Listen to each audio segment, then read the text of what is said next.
Ladies and gentlemen, I hope you're all having a fantastic day because in front of us right here, we have the VinLab digital multimeter. This is the VM200M. Just like all my videos, in the description box below the video is going to be this direct link where you guys can pick up this multimeter. And stay tuned because I'm going to be showing you their other product, which is a non-contact voltage meter, especially for your home projects. You do not want to get electrocuted. I've used it already for my electrical work in my house, and it's done an amazing job. So we're going to show that to you in just a second. Inside the box, of course, we have our multimeter right here. Now, Chris, why would you need a multimeter? Multimeters are very, very good for diagnosing electrical problem. What do I mean by that? I'm going to show you a few instances on my van. For your car battery, for your car electronics, I have an older van, was working on it, need a multimeter to find out if I'm getting 12 volts connectivity to my electronics for engine problems. Electronic problems, starting problems, you name it. They do give you 2 AA batteries, of course, your user manual, and your prongs right here. So our prongs are going to be approximate 2-foot length. We plug in, of course, down here at the bottom. And you do also have a stand right here as well. So if you're working on a bench, let's say a workbench, and you're testing out different electronics, motherboards, etc., then you can have that tilted so you could see it, so you don't have to hold it in one hand. So of course, your negative and positive terminal. Let's go ahead and put our batteries in. What's nice about this is it does have a nice light as well. Definitely need that. Right now we're on DC, and this has a lot of functions to it. Of course, we're not going to go through it, but I am going to show you an example out at my van right now and how it has really helped me diagnose connectivity problems and making sure my wires are getting the proper voltage for starting my throttle body injection, injectors, etc. Now it's going to be a little windy, but here's some great examples, especially working on this van here,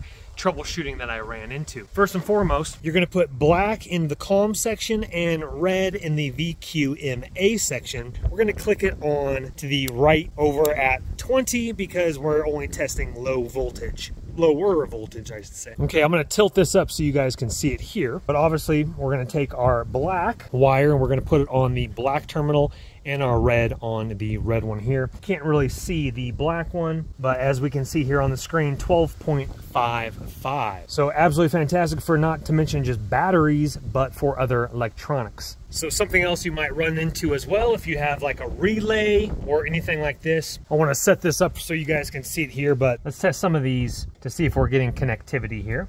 So we're going to go ahead and put our black one on the negative terminal of the battery, and then we're going to go ahead and poke at some of our wiring here. As you can see right there on your screen, 12.55. So I know that my connectivity that are going to my electronics up here in this general area right here is sending proper power where I want it to go. Again, this is coming super handy with a multimeter, being able to diagnose, to see where your problem is. So definitely helpful to check your connectivity, to diagnose issues. I use multimeters very frequently for projects. Now, let's take a look at their non-contact voltage detector, and let's see what this thing can do. So the company also offers this voltage tester pin, I like to call it, because it kind of looks like a pin. You can even clip it on you. So check this out here. So there are some different settings, and it does have a light on it as well. So if you are working in the dark, it's a small light, but so nothing when we come, you don't even have to actually touch it, right? But watch this when we come to the hot side, and right there, we're not even touching it, and it's beeping on us, letting us know that it's hot.